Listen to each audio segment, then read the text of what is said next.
নমস্কার বন্ধুরা, তোমরা সবাই কেমন আছো? আমিও খুব ভালো আছি। তো বন্ধুরা, আজ তোমাদেরকে শেয়ার করছি আমার কিছু স্পেশাল মুমেন্ট। আমাদের ছিল অ্যানিভার্সারি 15ই ডিসেম্বর। তো আমাদের ফার্স্ট অ্যানিভার্সারি এটা, তাই আমরা ডিসিশান নিলাম যে একটু স্পেশালভাবে আমাদের অ্যানিভার্সারিটা সেলিব্রেট করা হোক। আমরা দুজনেই পশুপ্রেমী, যতটা আমরা টাইম পাই আমরা চেষ্টা করি বাড়ির আশেপাশে বা কোথাও যখন বাইরে আমরা যাচ্ছি জার্নিতে, যতটা পারি চেষ্টা করি যে আমাদের কাছে কিছু ক্যারি করা, আর তাদেরকে একটু খাওয়ানো, একটা স্প্রে রাখা, একটা ওষুধ রাখা, এইসব। এটা তো অবশ্যই আমি নিজেই স্বীকার করে নিচ্ছি যে সারাদিনের ব্যস্ততার জীবনে অতটা টাইম তো দিতে পারি না যতটা খুব ভালো ভালো এনজিও, অনেক বড় বড় পশুপ্রেমী আছে যারা নিজের প্রাণের থেকেও বেশি ভালোবেসে তাদের কেয়ার করেন। সত্যিকারের তারা মহান, তাদের মতো তো আমরা এখনও অবধি করে উঠতে পারিনি।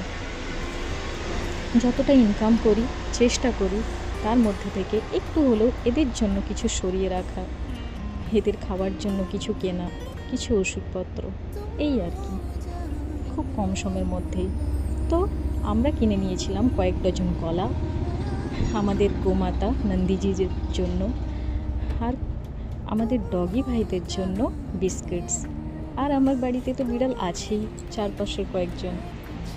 তো যতজনকে আমরা সামনে দেখতে পেয়েছি, যতটা টাইম আমরা পেয়েছি, আমরা চেষ্টা করেছি এদের সাথে কাটানোর। বিশ্বাস করুন, মনটা এতটা শান্তি লাগে না, এতটা ভালো লাগে। এই স্পেশাল মুমেন্টগুলো আমরা যখন একলা বসে থাকি তখন মনে করলেও আমাদের মনে না একটা আলাদাই শান্তি আসে। একটা মজার কথা হচ্ছে, এদের কিন্তু ভীষণ টেস্ট। তো কারুর কলা পছন্দ, কারুর গাজর পছন্দ, কারুর আবার রুটি পছন্দ, কারুর আবার ব্রেড পছন্দ। তো চেষ্টা করেছি সামনে যতটা দোকান পেয়েছি, যার যেটা পছন্দ, জানি না কতটা পেরেছি। যাই হোক, সকলের আশীর্বাদে আর ভালোবাসায়, আপনাদের আশীর্বাদ আর ভালোবাসাতেও আমরা একটা ছোট্ট স্টেপ নিয়েছি। যে কোনো প্রোগ্রামে চেষ্টা করব এদের সাথে একটু হলেও সময় কাটানোর।